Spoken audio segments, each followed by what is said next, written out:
right here. It's Lemmy from Motorhead. How you doing, man? Wow. You? I forgot we're in Canada, so it's not funny. Okay.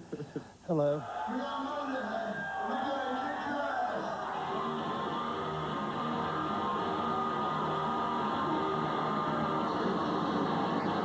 You go on the road for an extended period of time, you can always have new bands coming on the road with you. When Motorhead influences many people as they have, people just want to know, what do you like? What do you think? It depends who you're talking about, you know. I mean, each band should be judged individually, you know, not just those new bands, you know what I mean? Because there's plenty of them, and a lot of them are crap, you know, and then a lot of them are all right. It just depends which one. Who are you talking about? Well, I mean, just the messages that you've liked. You know, who have you liked that you like so far? What don't you like? Knowing that you guys have influenced so many people. I really, it's nice that they say so, you know. I don't always hear it in them. A lot of the time they just took the volume and the speed thing, you know, and that isn't the whole thing, you know. You have to have the blues in you, you know, and a lot of them guys don't have it, but whatever, you know, maybe they shouldn't have it. Maybe it's just an old-fashioned number, you know, because I'm so old, you know.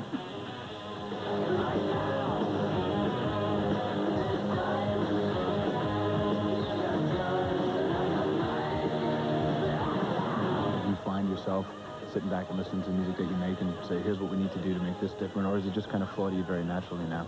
It's pretty well, we got it down now, more or less, you know, in the studio. The latest album has got different stuff on it again, you know. I mean, it's going to sound like Motorhead, obviously, because, hey, we're Motorhead, you know. But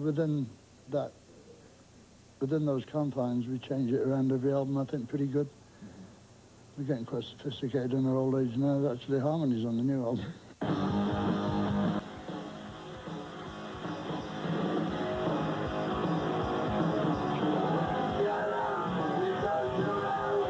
But before there was rock and roll, I mean, when people get an album and they listen to it, it kind of changes their life in one way, right? You know, talk about the moment, like, when you started to realize that, holy shit, there's this new thing here. Oh, well, you know, it was singles then, it wasn't albums. I mean, you didn't get an album for about 3 years, and then it was all the singles. And the B-sides, you know. The first one was Bill Haley, you know, he wasn't really the one, and you kind of knew that, you know, because he was fat and old and he had a kiss curl on his forehead, you know. And then Elvis showed up, and he looked right, but he did rotten B-sides for some reason. A couple of them were okay, don't be cruel, you know, but like, that's when your heartaches began. I mean, what? It's like Frank Sinatra, so I wasn't sure about him either, but he did great A-sides. But then Buddy Holly came out, and he was great, you know, and Eddie Cochran and Pat Domino and all them people. I mean, you don't understand it. You can't understand how it was to have Frank Sinatra and Rosemary Clooney 1 minute, and then bang, all these people suddenly come out of nowhere. You know, it was like aliens from another planet. And it was another planet, you know, because we've been on it ever since, right? Because the 50s, the other planet we were on before is gone. Like, I mean, you can't imagine it. You really cannot imagine it, and you should be very thankful that you can.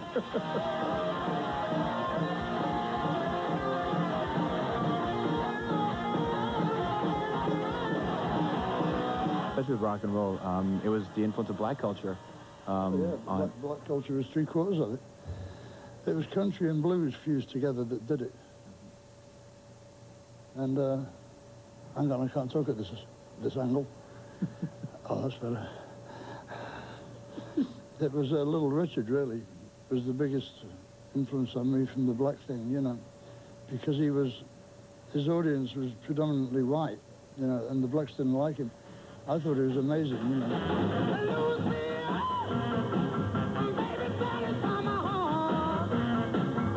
What was it about that culture that appealed so much? You know, to you, it was something. Was it because it was new to you? No, because it was good.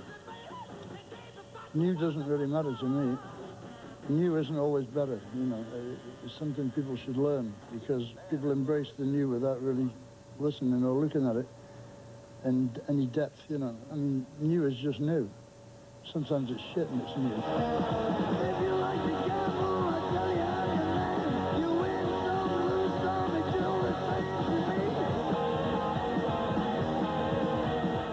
I just don't understand why we have to have all these different charts. When we went in at #1 with the old album, 1981, you know, No Sleep Till Hammersmith, that was in the national chart. Everybody was fighting for it, you know, so it was an achievement. What's the achievement when you're in your own genre chart? Yeah. There's nothing. #1 on Active Rock, 25 to 34. Wow, you know, hot dog, you know. Like, Well, this is how much has changed, right? I mean, everybody's tried to make money off it, but Yeah, I know. I think the industry's just got so sophisticated. I'm so greedy. Yeah. And that there is no room anymore for career artists. There's no room for any of that stuff. You got to No hit. room for like innovation either. You know, I mean, everybody wants something that's already been successful, or they're nervous of it. You know, I just don't understand it. The record companies are cutting their own throats, and they're not even smart enough to see it. You know, that's how clever they are.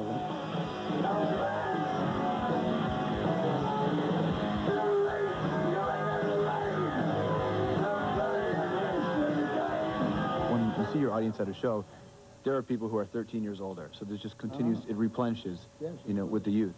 It's young music. You know, I mean, even if I get to be 70, I won't be playing 70-year-old music.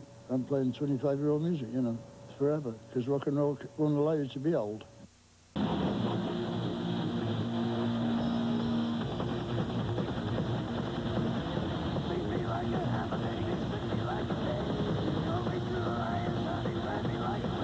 And then if called you a cult success, and you were really getting on because even cult means broke. Yeah, cult means nobody buys your albums, you know. It means like 10 guys buy your albums across the entire country. And they all start bands, they make more money than you. All right, yeah. Well, that's all right, you know. I mean, success is relative too, you know. I mean, everybody knows who we are, you know. So that's okay. We're popular in Canada, you know. We're doing all right here. And we're popular in Germany, you know. That's the other big market for us. In Japan, you know. But we never had it in the States. We've never been in the top 100 in the States, you know. And we were big in England for a while, but we're not real big there anymore. We can do a good tour there. But the thing is, everybody comes to the shows. They might not buy the albums, but they love coming to see us, you know, so that's okay. And that's what a band should be doing, should be on the road, you know. If you're not on the road, you're just 5 guys who get together in the studio every now and again, you know. What the hell is that, you know? So it's a lot more fun, like, you know, to be on the road than to be hanging around making superstar mix albums, you know, every 2, 3, 4, 5 years, you know. Like, I can't believe people take 5 years to make an album. What are you doing in there, you know?